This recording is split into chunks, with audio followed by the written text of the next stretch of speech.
So this is Friday, May 23rd, 2025, Memorial Day weekend. We're just coming off of 3 days of rain, like an inch and a half of rain. You can see I had this set up to cut, but I hurt my arm, wasn't able to get to it. And you can see this is quite a bit of water. When the water just sits there like that, you just got puddling, pooling, and ponding upon the pathway. So we're just gonna take a walk today and see what we got. Yeah,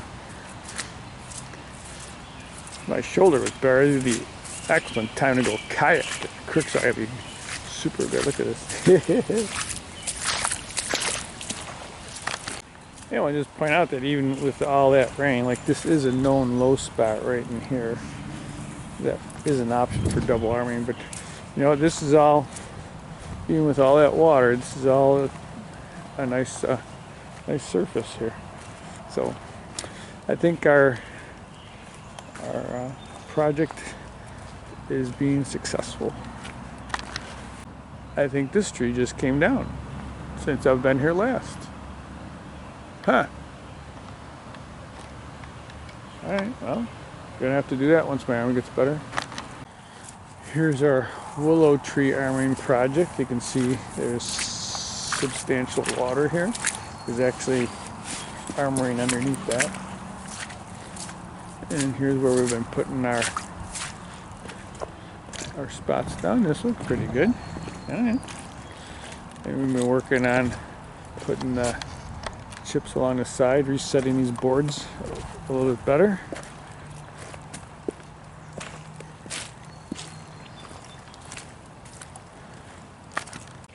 Puddling, pooling, and ponding upon the pathway. Here's where we started our pond trail transition here. I got my line still out here. I might have to bring that in. I'm not gonna get to this for a while yet with my arm. Maybe I should bring that in.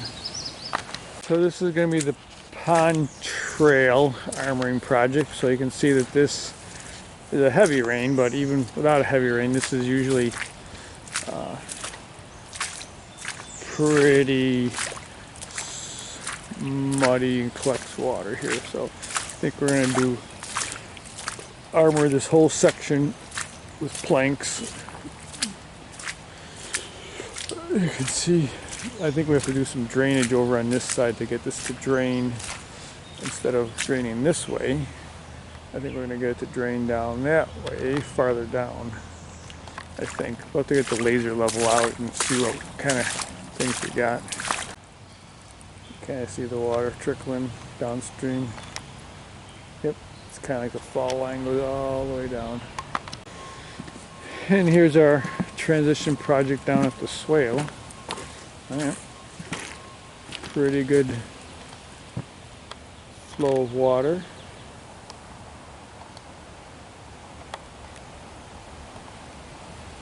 Yeah, so this is working pretty good. And you can kind of see over here, we got water coming down straight from the top and from over there, and per design and desire, it's going underneath there.